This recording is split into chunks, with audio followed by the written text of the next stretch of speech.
Hi everybody, so this is the start of your plastic pollution project, and I thought what we'd do to start it off is look at our sketchbook work.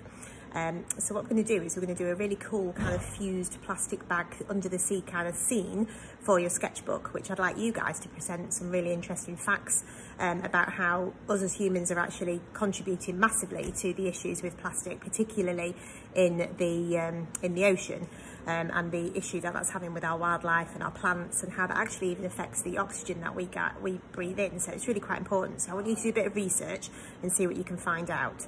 So for this activity, you're going to need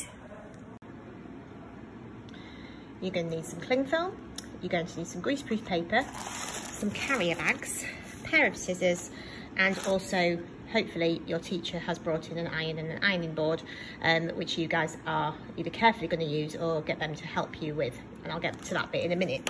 So this is what I quite like the start of your sketchbook to look like. So you can see I've got the title, Plastic Pollution. I found a few pictures of you know, sea creatures there, look, inside the plastic or going to eat them.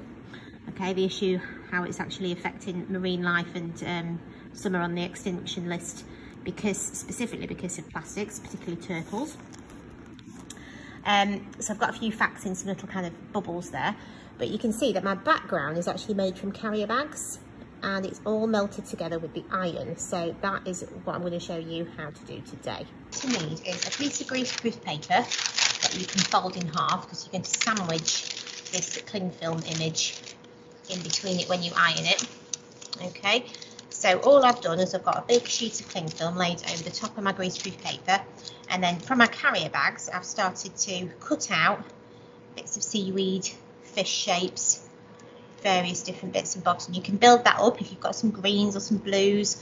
I know it takes a while to actually save all these different colour plastic bags, but I'm just going to show you basically a quick kind of, this is what it looks like. So this is quite a nice activity, particularly as a background, as a relevant, appropriate bit of presentation for your sketchbook work. So once you've built up your image, okay, in between your cling film, so you then need a piece of cling film to go over the top of your plastic bags just to keep them in place, because we want it to fuse together.